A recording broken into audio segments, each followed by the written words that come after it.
Pasalnya, ayah mertua Citra Kirana disebut punya anak di luar nikah dengan wanita berinisial T. Hal ini diungkap Ferry Aswan, kuasa hukum wanita inisial W. Wanita inisial W adalah perempuan yang menggugat Rezky Aditya soal anak inisialnya T, kata Ferry Aswan, kuasa hukum wanita inisial W dilansir tayangan Kiai Haji Infotainment, Minggu tanggal 20 Juni tahun 2021 lalu. Informasi itu ia dapatkan lantaran Ferry mengaku menjadi kuasa hukum dua wanita yang memiliki persoalan dengan keluarga yang sama. Satu wanita memiliki persoalan dengan Rezky Aditya.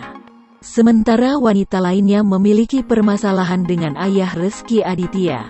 Ferry kemudian menceritakan kronologi terkait wanita T ini bisa memiliki buah hati dengan ayah sang aktor.